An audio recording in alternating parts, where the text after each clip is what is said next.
Bonjour à tous, j'espère que vous allez bien. Aujourd'hui on se retrouve pour une nouvelle vidéo dans laquelle je vais aborder un sujet qui est parfois très délaissé mais qui est super important pour rendre vos rushs GoPro super clean et beaucoup moins artificiels. Donc voilà, je vais vous montrer quelques tips pour bien régler sa GoPro, les choix qui sont personnels et les choix qui sont primordiaux, parce qu'il y a vraiment des paramètres qu'il faut bien régler pour qu'une GoPro ait l'air le plus naturel possible et que l'image ressemble le moins possible à une image qui sort d'une GoPro et se rapproche le plus possible d'une image qui pourrait sortir d'un réflexe ou d'une caméra ordinaire. Voilà, donc c'est parti pour la vidéo, let's go.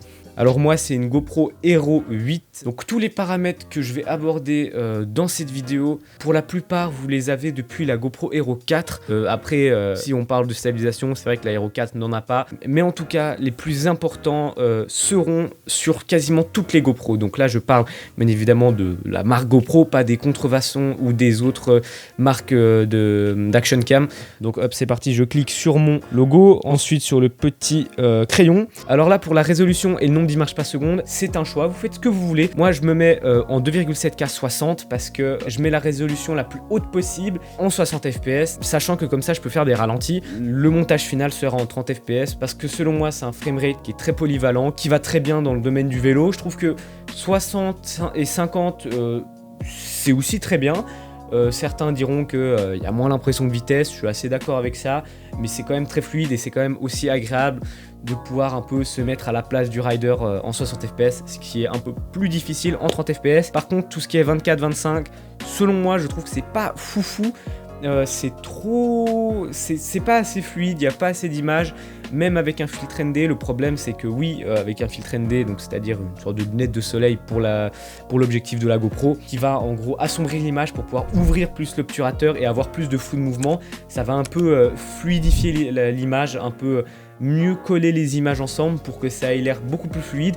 Le problème c'est que la stabilisation de la GoPro risque d'être vraiment nulle de chez nul, tout simplement parce que chaque tremblement va générer du flou de mouvement et du coup même si la vidéo est stabilisée, vous allez avoir d'un coup hop un flou de mouvement, l'image va être floue, plus nette, plus floue, donc c'est pas foufou. Donc c'est pour ça que pour moi la 30 fps, je le dis encore, c'est un choix personnel, c'est parfait. Ensuite, pour le vélo, le meilleur objectif, ça reste quand même le Super View. Certes, il y a beaucoup de déformations. Voilà, malheureusement, il n'y a pas trop de solutions pour régler ça. Filmant large, ça ne résout en rien. Vous allez toujours avoir cet aspect fisheye. Certes, ça va être un peu moins déformé, mais pour le champ de vision que vous perdez, ça vaut pas la peine selon moi.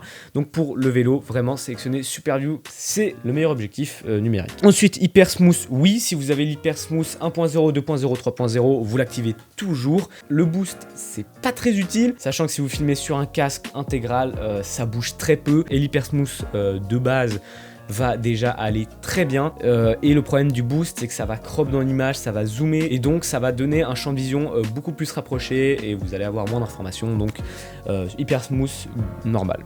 Faible luminosité, il faut enlever parce que en gros ce que ça fait c'est quand vous filmez à 50 ou 60 images secondes, dès que ça va arriver dans un endroit sombre, ça va baisser la cadence à 25 ou à 30 images secondes pour que l'obturateur puisse s'ouvrir pendant un plus grand laps de temps et accueillir plus de lumière pour avoir moins de grains, mais du coup ça va rendre la vidéo moins fluide. La stabilisation, comme je vous l'ai dit, si l'obturateur reste ouvert trop longtemps, il y a beaucoup de flou de mouvement et la stabilisation risque de vraiment pas être folle. Donc je vous conseille de désactiver. Zoom, vous mettez en x1, sinon si vous mettez plus c'est pas fou. Ensuite on va directement aller dans ProTune. C'est là où en gros tous les paramètres les plus importants sont. Alors débit, moi je mets élevé, vous faites comme vous voulez. En gros plus le débit va être élevé, mieux ça va être. Sachez que ça ne se prend pas en compte en 1080p, je crois que c'est juste en 2,7K et en 4K. En gros ça va vous donner des rushs en 100 mégabits par seconde. Et du coup vous allez avoir moins de compression dans les feuilles des arbres, dans les racines, dans la terre et tout. Ça risque d'être beaucoup plus net. Et en soi pour YouTube c'est pas très important parce que YouTube compresse quand même bien les vidéos. En tout cas largement en dessous de 100 mégasecondes. Donc moi je le mets parce que comme ça sur mon PC j'ai des rushs en haute qualité.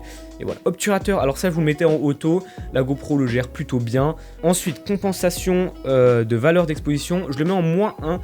Vous pouvez tourner autour de -1 et -0,5. Là c'est aussi un setting important, c'est que si vous le laissez à 0, la GoPro a tendance à surexposer les rushs et du coup vous allez avoir plein de blancs cramés et c'est pas ce qu'on veut le mieux. Et en fait, c'est simple. Donc si vous filmez avec très peu de variation de lumière, donc c'est-à-dire par exemple si vous roulez dehors en plein soleil, ou alors chez vous et que vous sortez pas tout le temps, etc. -1, ça va très bien. Par contre, si vous êtes dans une forêt où tout à coup vous sortez de la forêt, puis vous rentrez, et puis des arbres qui vont créer des ombres, et en même temps il y a le soleil qui va taper, c'est mieux de se mettre en 0,5 parce que la GoPro sinon elle va vraiment trop sous-exposer en -1 et vous allez perdre beaucoup d'informations. Donc voilà. Ensuite, balance des blancs. Alors ça, c'est un setting aussi très important. Ne le négligez pas, je vous en supplie. C'est vraiment l'erreur que la plupart des gens font, que tout le monde est habitué à mettre la balance des blancs en automatique sur leur appareil photo, mais c'est pas la bonne chose. La GoPro ne gère pas du tout bien ça. Alors, pourquoi il faut mettre la balance des blancs manuelle? C'est très simple. Je vous explique. En gros, la GoPro, quand vous allez être sur une piste et qu'elle va voir de la terre un peu brune, puis de l'herbe bien verte, elle va se dire « Mais attends, il y a de l'herbe très verte, donc des couleurs froides, mais par contre, la terre est brune, et c'est des couleurs chaudes. » Donc elle va pas trop savoir quoi faire, et elle va vous mettre une image toute désaturée. Les verts vont être un peu bleu bizarre, et la terre va être très rose. Vraiment, c'est à éviter. Quand vous allez rentrer dans une forêt, les couleurs vont être très peu semblables à celles de la vie réelle. Donc je vous conseille vraiment de le mettre entre 5500 et 6000. 5500, c'est quand il fait grand soleil. Vous pouvez monter à 6000. Par contre, quand il y a des nuages, n'hésitez pas à pousser encore la balance des blancs encore plus. Donc je pense que ça doit être 6500 le max. Voilà, 6500. Moi, je reste à 5500, pardon. Ensuite, ISO minimum 100, ISO max 800. Si vous descendez en dessous de 800, vous avez tendance à avoir moins de grains, mais une mauvaise stabilisation, puisque la luminosité va devoir être compensée par l'ouverture de l'obturateur, et donc du coup avoir plus de flou de mouvement. Voilà, je me répète, mais en gros c'est ça. Donc moi je me mets à 800, c'est le bon compromis, pas trop de grains, bonne stabilisation, c'est parfait. Netteté, mettez en faible, en élevé, c'est immonde, c'est vraiment trop de netteté, ça donne un aspect très synthétique, pas très réaliste. Moyen, c'est encore un peu trop, selon moi. Je trouve que voilà, il y a encore trop de netteté. Faible, c'est voilà, c'est comme s'il n'y avait pas de netteté. Et en post-production, j'en rajoute un tout petit peu, juste pour que ce soit parfait. Donc en gros, il faudrait que GoPro fasse entre faible et moyen, ce serait vraiment parfait. Couleur, là, choix personnel. Si vous voulez faire de la correction colorimétrique en post-production, vous mettez en plat, comme ça vous allez pouvoir bien gérer le contraste, la saturation, etc. Vous allez avoir beaucoup plus d'informations. En gros, le profil plat, c'est quoi? Il va y avoir moins de contraste, donc on va avoir plus d'informations dans les ombres et dans les hautes lumières. La vidéo va être moins saturée. Donc voilà, si vous voulez pas vous embêter à faire de la correction colorimétrique, n'en faites pas. Mettez-le en couleur GoPro. On va dire que ça suffit déjà très bien et vous embêtez pas. Voilà, par rapport à l'été dernier, j'ai quand même fait des modifications en termes des paramètres, notamment la résolution d'image par seconde et la résolution tout court. Alors voilà, c'était les paramètres GoPro qui, selon moi, sont les meilleurs. Voilà, c'était Rémi de RG Bike. J'espère que cette vidéo vous a plu. N'hésitez pas à vous abonner, commenter, partager, mettre un like. Voilà, bonne journée et à plus. Voilà, on va filmer cette partie quand même. Hop là. Hop. Wow, j'ai atterri, parfait. Là gros, on est sur un terrain de cross.